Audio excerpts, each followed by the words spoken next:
Britain ने Morocco में France के विशेष हितों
निम्न तरह से पढ़ा। पहली बात कि जर्मनी को उत्तरी अफ्रीका में कोई भी क्षेत्र प्राप्त नहीं हुआ। केसर विलियम की नीति थी कि ये जो टेंजियर में जो घोषणा करेगा उसकी वजह से उत्तरी अफ्रीका पे उसका प्रभाव बढ़ जाएगा, लेकिन इसकी वजह से उसका प्रभाव उत्तरी अफ्रीका में नहीं पड़ा, जिससे उसकी जो वेस्ट पॉलिटिक विस्तार की नीति थी उसका अंत हुआ, उसकी पराजय हुई। साथ ही जर्मनी का जो गौरव था उसकी भी कमी हुई। दूसरी, अगर हम परिणाम की बात करें तो जर्मनी जो है आतांत को यानी ब्रिटेन और फ्रांस का जो समझौता था उसको तोड़ने में असफल रहा, और ब्रिटेन की विदेश नीति अब फ्रांस के हितों को खुले तौर पर सहयोग दे रही थी।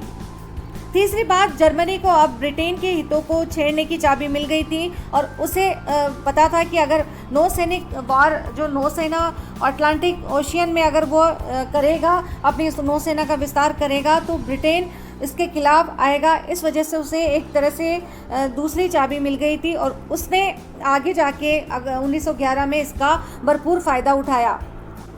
प्रथम मोरक्को संकट 1906 में ख़त्म हो गया, लेकिन उसके बाद दूसरा जो संकट है उसकी हम बात करेंगे, ये आया 1911 में। ये आप यहाँ पे मानचित्र में अगादियर जो जगह देख रहे हैं, ये 1911 का अगादियर संकट कहलाता है।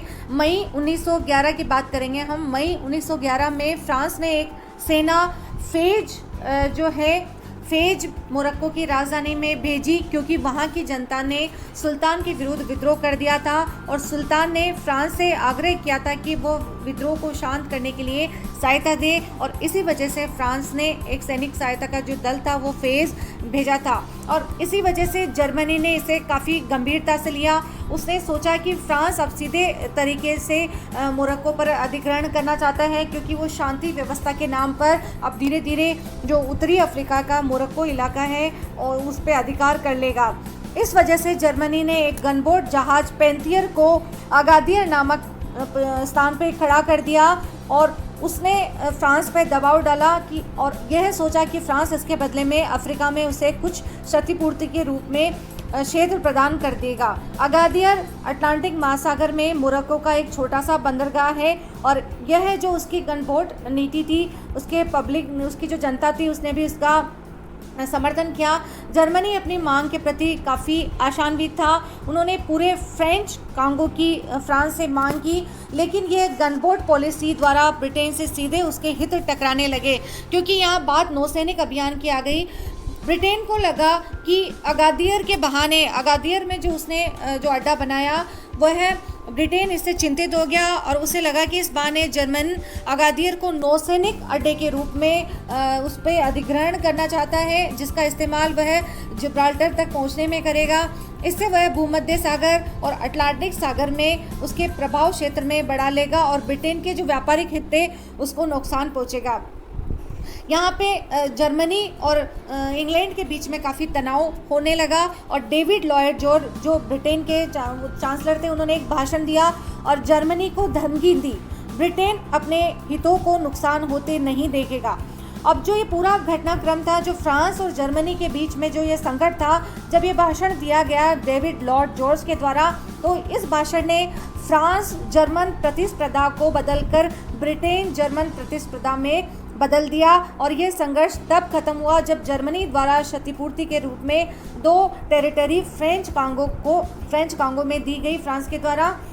इस द्वितीय अगादियर संकट के निम्न परिणाम लिख लें। अगर हम परिणामों की बात करें तो इससे प्रथम विश्व युद्ध का जो प्रभाव था वो काफ़ी अवश्यंभावी हो गया और अगर हम अगादियर संकट की बात करें तो इससे ब्रिटेन और जर्मनी में काफ़ी तनाव बढ़ गया। जर्मनी के लोगों का मानना था कि उसे धमकाया गया है फ्रांस से समझौता करने के लिए और उसको संकट से निपटने के लिए उसे ज़बरदस्ती इन टेरिटरी को लेने के लिए बाध्य होना पड़ा है और ये एक तरह से जर्मनी की वेस्ट पॉलिटिक नीति की दूसरी पराजय थी। पहली पराजय उसे 1905-6 में प्रथम मोरक्को संकट के समय सिराज सम्मेलन में मिली थी, जब जो कैसर विलियम द्वितीय थे सम्मेलन छोड़ के चले गए थे, क्योंकि उन्हें लगा था कि उनके गौरव को काफ़ी हानि पहुंची है, जर्मनी को काफ़ी हानि पहुंची है और वापस अगादियर संकट के समय यह जर्मन हितों की पराजय थी। इस वजह से कैसर विलियम द्वितीय काफ़ी नाराज हुए। दूसरी, अगर हम इसकी परिणाम की बात करें तो ब्रिटेन व फ्रांस की मित्रता और मजबूत हो गई। यहाँ जर्मनी ने सोचा था कि हम फ्रांस को डरा धमका कर उत्तरी अफ्रीका के कुछ हिस्से प्राप्त कर लेंगे, लेकिन इससे क्योंकि ब्रिटेन ने सीधे तौर पर इसे अपने हितों को गंभीरता से लेते हुए अपनी नौसैनिक शक्ति पर कुठाराघात समझते हुए जर्मनी के खिलाफ कार्रवाई की और इससे ब्रिटेन व फ्रांस की मित्रता और भी ज़्यादा मजबूत हो गई। ब्रिटेन ने फ्रांस की नौसैनिक रूप से भी 1913 तक मदद की और इस तरह से ब्रिटेन व जर्मनी में तनाव बढ़ता गया और आगे जाके ये जो मोरक्को संकट है प्रथम व द्वितीय प्रथम विश्व युद्ध का कारण बना और जो आतंक था ब्रिटेन और जो फ्रांस की मित्रता थी और इसमें 1907 में रूस भी शामिल हो गया। इस प्रकार आगे जाके विश्व में पूरे यूरोप में भय का माहौल छिड़ गया और 2 गुट सीधे सीधे तौर पे बन गए जो प्रथम विश्व युद्ध के लिए उत्तरदायी थे। नमस्कार।